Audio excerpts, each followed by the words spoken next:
Le 21 juillet 1936, la flamme olympique s'allumait dans cette Grèce où vivait un lycéen de 14 ans nommé Cornelius Castoriadis, né d'ailleurs à Constantinople comme Elia Kazan, qui avait 27 ans et débarquait à Hollywood. Le petit Vassili Vassilikos, 2 ans mais précoce, voyait passer la flamme à Salonique avant qu'elle ne quitte la Grèce et commence une course qui l'amènerait jusqu'à Berlin, 38 mois avant la guerre mondiale.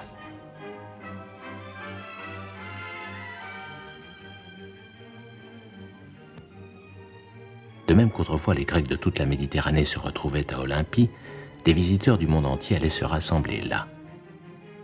Il en viendrait de France, où Michel Serres avait 6 ans et lisait Jules Verne, où Georges Steiner avait 7 ans et voyait de sa fenêtre défiler les ligueurs d'extrême droite en route pour le quartier latin, où Jean-Pierre Vernant, agrégatif de philosophie à 22 ans, se préparait à leur casser la gueule. D'autres viendraient d'Amérique et du Japon, d'autres viendraient d'Angleterre, où Oswin Murray avait juste moins 1 an.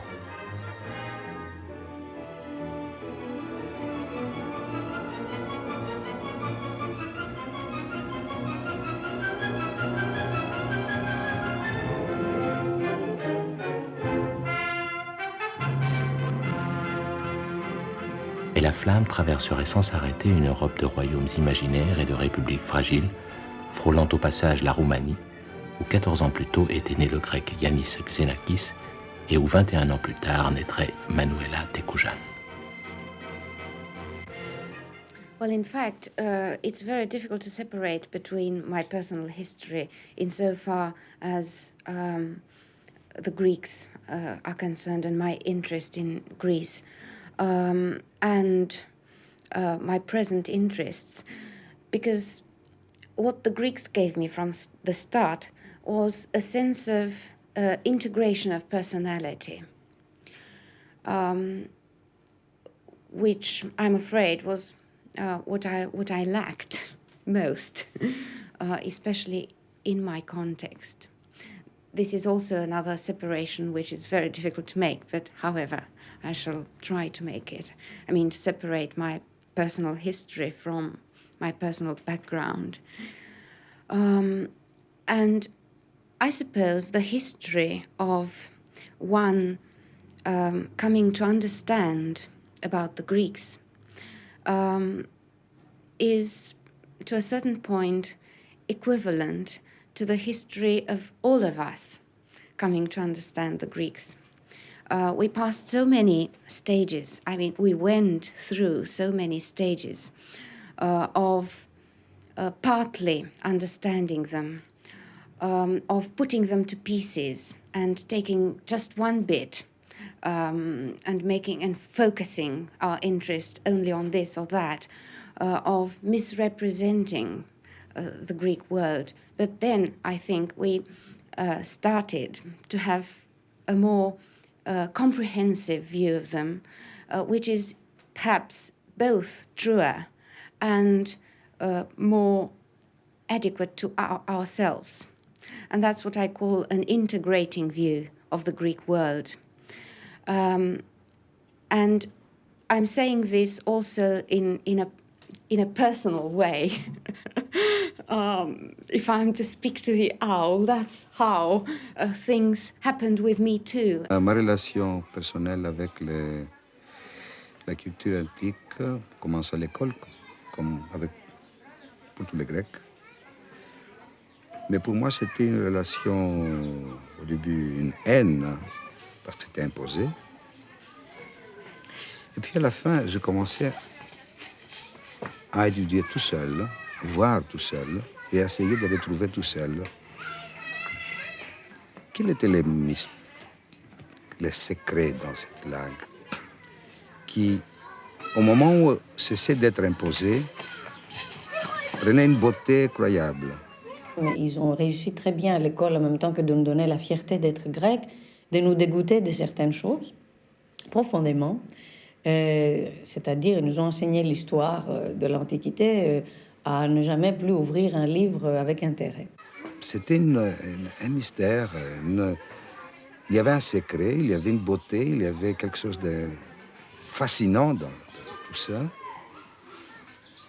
Et quand j'ai commencé à faire des films, tout ça est retourné.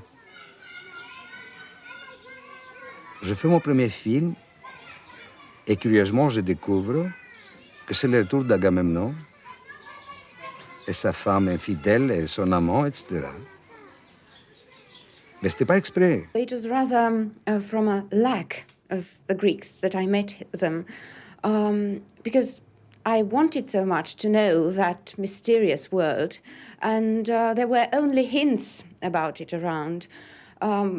There was no classical education, and so I just embarked on the task of reading Homer in original. Well, of trying to come to that stage. This is how I came across Greece, because of what they generally came to embody in perhaps in the European mind, that is freedom. If you could say one thing that the whole of the Greek civilization left to the rest of the world, what could you think it could be? Democracy, freedom, and free thinking. That's three things, but the same. I would hesitate to say that there's anything that deserves to be called really Greek, because to be called Greek is to be ideal. But on the other hand, I think that maybe what we should say rather is there anything in the world which is not derived from that Greek ideal, with the same sort of relationship as the good deriving from the Platonic abstract ideal of the good? It seems to me difficult to conceive of a world without the Greeks, even though nothing in it any longer is Greek. Je rencontre deux attitudes, qui est une attitude d'une part du philhellène éclairé, qui est une attitude presque, je dirais, qui moi me gêne, parce que c'est une attitude aveugle qui a tendance à évacuer la Grèce moderne. Chez lui, c'est pas important la Grèce moderne. À la limite, c'est anecdotique. Ça l'arrange pas trop. Et puis, donc, on rêve la Grèce antique à travers des survivants imaginaires d'une culture. Soi-disant, on en est dépositaire, nous, les Grecs modernes, mais peut-être qu'il n'en est rien, vu les mélanges qui sont passés depuis. Et donc, quand moi, en tant que Grec, je suis évidemment mal placée pour vous parler, parce que cette attitude que j'ai face à cette bête étrange qui est l'amoureux de la Grèce antique, c'est qu'il ne me voit pas en tant que Grec moderne. Il me voit comme un mythe.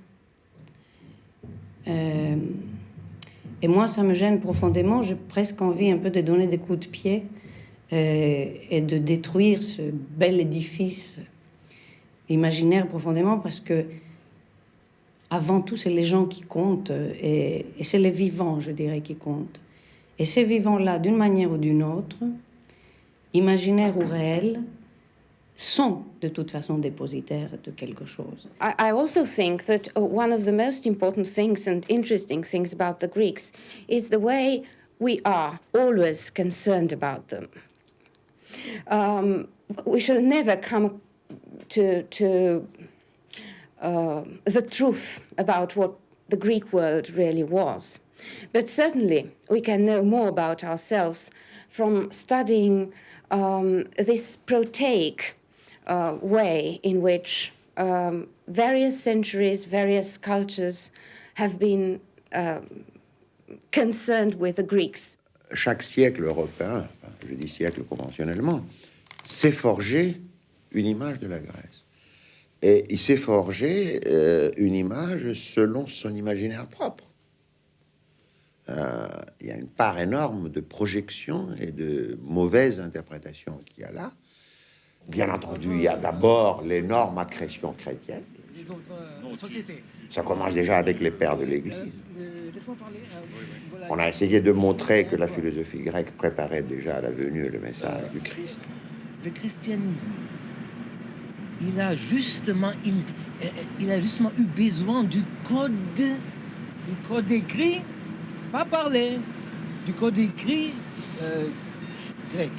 C'est les kalos airetai. Tu te rappelles? Dans un certain temps, Oui. on persécutait les chrétiens. N'est-ce pas? On les accusait, alors vous mangez les enfants, et ça. Hein? Alors, les apologètes du christianisme, hein, ils s'appuyaient sur les textes grecs. N'est-ce pas? Alors, il y avait même un Justinus Martyr, c'est le 2e siècle, n'est-ce pas? Ouais. Hein, qui a dit, n'est-ce pas? Voilà, c'est le Kalos Aereta, justement. Il dit, Hossa un parapasi, Kalos Aeretai, Hemontun, Christianon est. Alors tu me traduis là? Oui. Je t'en prie. Tout ce qui a été dit de beau, hein, dans le monde, ça vient des chrétiens. Platon a été chrétien, Ouais. Socrate a été chrétien, Ouais. Héraclite a été chrétien, Parménide, n'est-ce pas? Oui. Voilà. D'une façon ou d'une autre, c'était des chrétiens. Alors, il faut dire aussi autre chose. Je veux dire que le travail fait par l'Occident sur la Grèce est fantastique. Sans ce travail, nous ne saurons rien, ou presque, parce qu'il y a encore dans le Mont Athos des manuscrits qui sont gardés par les moines, là, et on ne sait pas ce qu'ils ont, pratiquement, ces manuscrits. Ils ont peut-être des textes que nous avons perdus. Bon. Et en même temps, il y a d'abord un ensemble de misrepresentations, comme on dirait en anglais, de fausses représentations, où on voit de façon flagrante l'ancrage des philologues les plus savants, des interprètes les plus savants à l'imaginaire de l'Europe. Une de mes interprétations, c'est par exemple polis. En français encore ça va, on dit la cité. Les Anglais, c'est un peu... Mais les Allemands, qui ont été les grands maîtres de la philologie grecque pendant 150 ans, comment ils ont traduit polis? Der Staat. Nous étions découverts par les Allemands du XVIIIe siècle au XIXe. Alors eux, ils ont imposé leur vue de l'Antiquité, et leur vue de la tragédie et de la comédie. Des Allemands qui d'ailleurs ne venaient pas du tout en Grèce parce qu'ils avaient peur de prendre des microbes. Ils l'ont tout inventé à leur laboratoire. Or, je possède un numéro du journal théorique des SS-Jugend daté de juillet ou septembre 39. Parce que les nazis, ils avaient fait aussi ce commerce. Ils essayaient de se représenter comme les continuateurs de l'esprit grec, etc. C'est une énorme mystification. Bon. Et en effet, dans le fameux discours de Périclès, l'épitaphe, le discours sur les morts de la première année de la guerre, si chaque fois que Périclès dit polis, vous remplacez le mot polis par le mot État, vous avez un discours fasciste. C'est-à-dire, chacun de ces jeunes, dit Périclès, est mort pensant qu'il est bon de mourir pour la polis. La polis, c'est quoi? C'est les Athéniens. C'est-à-dire de mourir pour ses concitoyens concrets. Dans l'allemand, devient chacun est mort pour l'État. Un grec pourrait nous dire « Arrêtez, vous n'y comprenez rien, c'est un désastre ce que vous dites. » Parce que nous, les Grecs, on avait une tradition qui nous était propre, et vous êtes venus, vous, et avant tout les Allemands, nous prendre notre héritage et le tourner en métaphysique européenne, depuis la fin du XVIIIe siècle, la grande révolution de l'idéalisme allemand. Et un Grec pourrait dire, c'est vous qui avez réintroduit dans notre passé tout ce trouble, tout ce conflit, tout ce vertige malsain du sophiste, du dialogue, que la grande dialectique, et le mot existe pleinement en grec, la dialectique à laquelle vous pensez, qui est celle de Hegel et Marx, nous, on n'en a jamais voulu. Alors il y a là un paradoxe assez amusant. Peut-être c'est nous qui avons imposé à l'histoire de la langue et du mythe grec notre métaphysique européenne moderne. Mais on ne peut plus s'en sortir. Moi, je dirais que la Grèce imaginaire fait partie de l'héritage commun de l'Europe. Que pour tous les pays, si on veut, de l'Occident, pour tous les pays occidentaux, la Grèce a toujours eu un certain côté d'image, de fantasme, de quelque chose qui a hanté aussi pas mal de siècles, pas mal de penseurs, pas mal de courants d'idées et même de courants politiques. Et pour l'Allemagne en particulier, je pense, la Grèce modèle a joué un rôle très très important dans l'histoire de l'Allemagne. Parce que on ne doit pas oublier qu'en Allemagne, la Grèce a servi comme modèle d'une unité qui n'existait pas politiquement en Allemagne.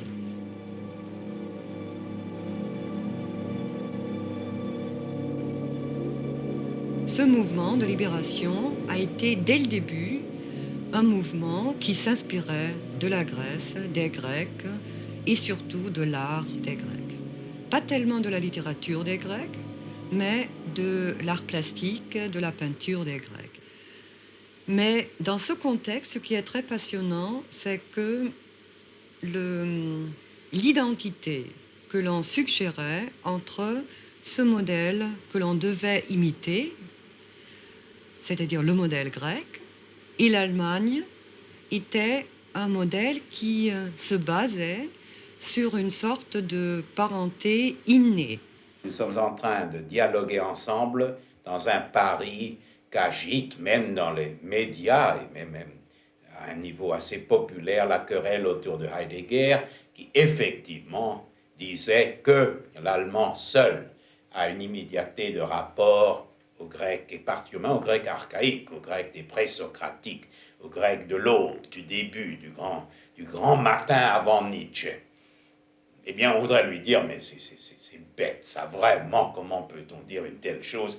Personne n'a un accès privilégié. Et on voudrait dire, dans chaque littérature, dans chaque langue, il y a par exemple de grandes traductions des Grecs, de Homère, d'Hésiode, des premiers mythes, des premiers philosophes. Donc ça ne peut pas marcher, cette histoire. Et on voudrait tout à fait rationnellement dire à ce sinistre et grand monsieur, mais ne nous racontez pas des balivernes chauvines et politiquement très dangereuses. Voilà ce qui serait la réponse raisonnable.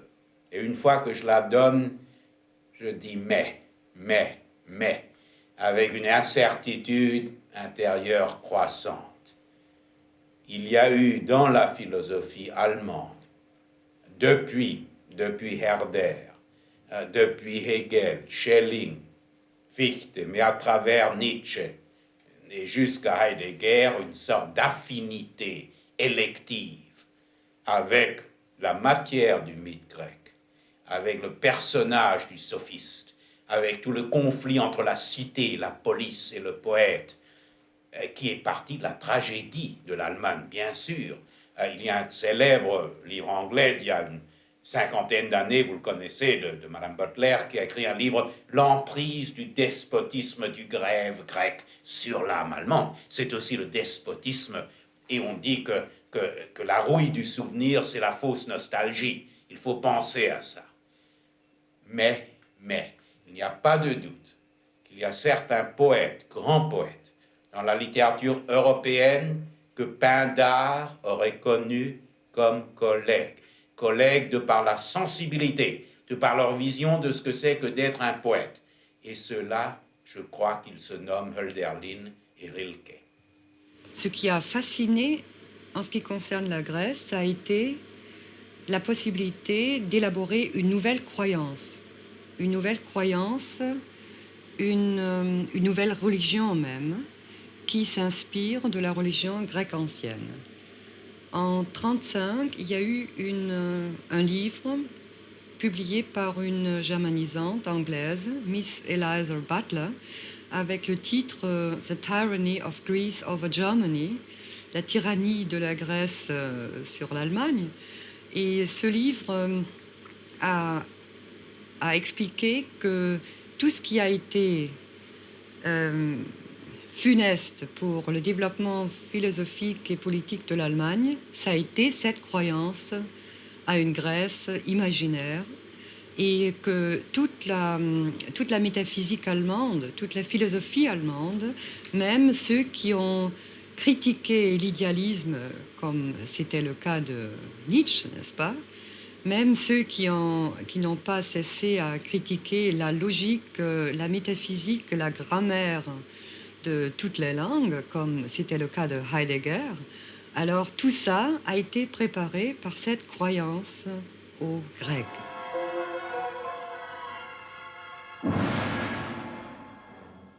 C'est peut-être pas très connu en France qu'au versant du 19e au 20e siècle, il y a eu des rencontres d'intellectuels à Munich et ailleurs qui ont élaboré des rituels dionysiaques sur les traces de Nietzsche et de Hölderlin. Et cette sorte de croyance agit, cette sorte de croyance qui devenait un néopaganisme, cette croyance était d'abord propice à tout un mouvement d'idées irrationnelles qui menait directement et aussi indirectement au nazisme. Et au début, par exemple, du gouvernement des nazis, c'est-à-dire en 1933, il y a eu un poète allemand qui s'appelait Gottfried Benn. Et ce poète s'était inspiré jusqu'ici déjà énormément de la tradition grecque, romaine en même temps. Et lui, il écrivait une sorte de charte, si on veut, une sorte de programme pour les intellectuels pro-nazis qui s'appelait Die Dorische Welt, le monde dorien. Et dans ce texte, il faisait une peinture de la Grèce dorienne, c'est-à-dire de l'État de Sparte, comme une Allemagne nazie avant la lettre. Et Apollon lui-même était présenté comme le dieu dorien par excellence, ce qui était faux d'ailleurs. Et cet Apollon apparaissait comme le dieu des nazis. En 776 avant Jésus-Christ, un certain Coroïbos gagnait une course aux premiers Jeux d'Olympie. C'est la première date mémorisée en Europe. Notre histoire commence avec Coroïbos, qui courait sûrement moins vite que Ben Jonson. Les Jeux de 36 furent une rencontre de Grèces imaginaires. Coubertin n'avait-il pas dit que le sport, c'était la guerre réduite à ses vertus?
C'était un exemple extrême.